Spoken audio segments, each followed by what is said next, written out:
first of all, asking for a referral is something that a lot of people shy away from, or they know they should do it, but they never really do it. Or if they do it, they don't really do it maybe as well as they could. And what my experience has shown is that asking for a referral is a very thought out thing to do. If we come from the point that every client could introduce one, let's just say one, but valuable client. If we think that a new client coming in is valuable, it's worth the effort to make it work, right? And that means to go into a meeting and just wing it, sort of just ask randomly, just doesn't make any sense. If we spend 10 minutes before the meeting really thinking how I want to approach, that's going to be very helpful. So my 7 steps comes from that background, and my 7 steps very quickly to run through them. Number 1, preparation. So has this client talked about the perfect person who could be a referral before? Do they know them? How do they know them? Could I do a bit of research that helps me find out how they know them? So that's the first point. If I can find that perfect referral that they already know. Secondly, I need to find what I describe as a bridge line that's going to make asking for the referral as comfortable as possible. And some examples of that, maybe I'll ask for feedback on the relationship. And that isn't feedback in the last 2 months. That's feedback of the holistic long-term relationship. So the service, the trust, how the relationship has evolved, the resources that have been given. And that when they reply, which we hope would be favorable, it's much easier to then set up. That's fantastic. That's how I perceived it as well. I'd love to ask your help on one thing. So it leads very nicely to ask for a referral. The second route might be the fact that you are relating them back to appreciate some of the USPs and values that they've appreciated with your business and your firm. And if they remind themselves of those, again, it leads very nicely to say, I'd love to ask your help on one thing. Or it could be the fact that in your sales team area, there's a slight shift in organization, which means you've got a few more opportunities for new clients to come in. And we're just asking some very selected clients we get on very, very well with to see whether there might be one person they'd be happy to refer. So you're using that part.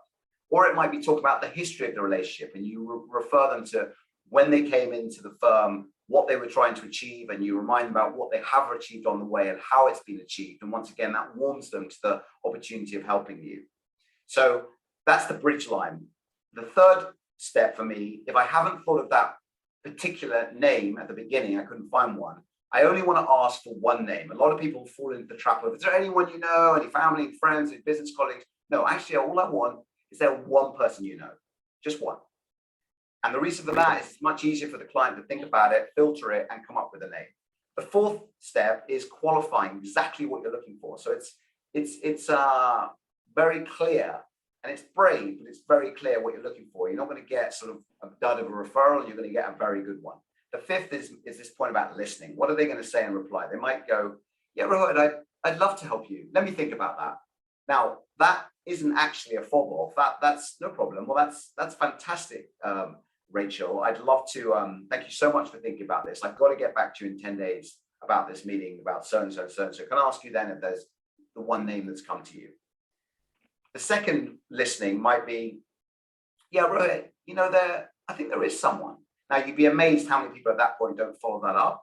But that would be, well, that's brilliant, Rachel. Do you mind if I ask you a couple of things about this person? So you ask them a couple of things. So those are the 2 things around step 5, listening. Step 6 is at least 30% of the success of it. Now we have to use our sales skills, our empathy, our relationship with our client to really get them to make this referral for you in the most powerful way. And in my opinion, that isn't that they give you an email address, they give a phone number, they say, why don't you mention my name? No, the most powerful is that they will either give a call to this person they know, or they'll meet this person they know, and they'll speak about you, the firm, the relationship, the specialness of it, and they will set up that you'll have a coffee with that person. That's what you want to happen. And one of the lines that I use to help that would be, Rachel, that's fantastic. What has really worked well for me in the past is, or what is very powerful for me is, and then you're going to say, is if you kindly could give this person a call, or are you perhaps seeing them in the next week or so? Oh, you are. Well, that's great. He's actually talking about our relationship and setting up the fact that it would be a great idea for me to have a coffee with this person. So you're setting it up.